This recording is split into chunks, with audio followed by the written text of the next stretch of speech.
सपना जिसके लिए युवा अपना घर परिवार सब छोड़ देते हैं, लेकिन अगर यही सपना जाल बन जाए तो क्या होगा।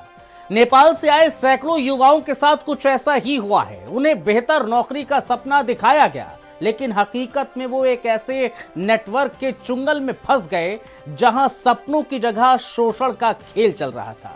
फिर एक शिकायत हुई और एक सुराग मिला और शुरू हुआ बड़ा ऑपरेशन। कुशीनगर में हुई कार्रवाई ने 453 लोगों को उस जाल से बाहर निकाला, जिसके तार नेपाल तक जुड़े बताए जा रहे हैं। आखिर नौकरी के नाम पर कैसे चल रहा था ये खेल और कौन चला रहा था ये पूरा नेटवर्क, देखिए हमारी खास रिपोर्ट।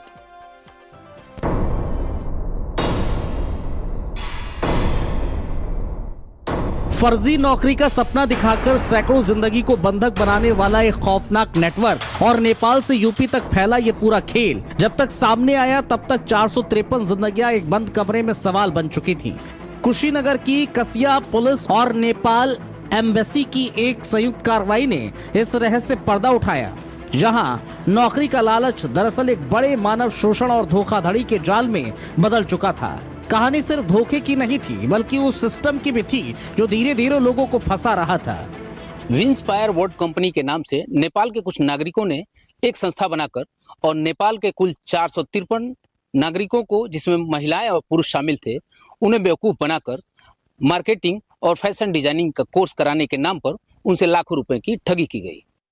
दरअसल इस पूरे नेटवर्क की जड़ नेपाल में फैली हुई थी, जहां से 2 महिलाओं सहित 7 लोगों का गिरोह युवाओं को भारत भेजने का काम करता था। जैसे ही एक पीड़ित युवक किसी तरह नेपाल एम्बेसी तक पहुंचा, पूरा मामला सामने आया और एम्बेसी ने कुशीनगर पुलिस से संपर्क किया। इसके बाद देर रात बड़े ऑपरेशन चलाया गया, जिसमें 453 नेपाली नागरिकों को सुरक्षित बाहर निकाल लिया गया। झांसा दे करके, धोखाधड़ी कर करके कि हम आपको नौकरी दिला देंगे, हम आपकी फैशन इंडस्ट्री में आपकी ट्रेनिंग करवा देंगे, ये कह के लोगों को बुलाया जाता था, उनसे पैसा लिया जाता था।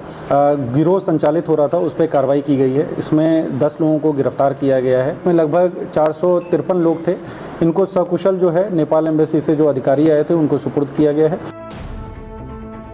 कुशीनगर के कसिया क्षेत्र के मैथौली रोड पर विंस्पायर वर्ल्ड कंपनी के नाम से चल रही कथित संस्था में नेपाल के युवकों और युवतियों को अच्छी नौकरी का सपना दिखाकर बुलाया जाता था, लेकिन यहां पहुंचने के बाद उनके दस्तावेज जब्त कर लिए जाते थे और नेटवर्क मार्केटिंग और ट्रेनिंग के नाम पर 7,000 से 1 लाख रुपए तक की वसूली की जाती थी। अब जांच इस बात पर केंद्रित है कि ये नेटवर्क कितने समय से सक्रिय था और कितने लोगों को अब इस जाल में फंसाया गया है। बड़ा सवाल है कि क्या ये सिर्फ एक गिरोह था या इसके पीछे कोई बड़ा अंतर्राष्ट्रीय रैकेट काम कर रहा था। इन लोगों से 7,000 रुपए से लगाए 1 लाख रुपए तक वसूली की जाती थी और इन्हें नौकरी देने के नाम पर साथ ही फैशन डिजाइनिंग कोर्स कराने और इंग्लिश स्पीकिंग कोर्स के नाम पर इन लोगों से धन की वसूली की जाती थी। नेपाली लोगों के लगातार शिकायत के बाद नेपाल एम्बेसी जगी और कुशीनगर पुलिस के साथ रेस्क्यू कर इन लोगों को वापस कराई है। कुंदन मिश्रा, 12 समाचार, कुशीनगर।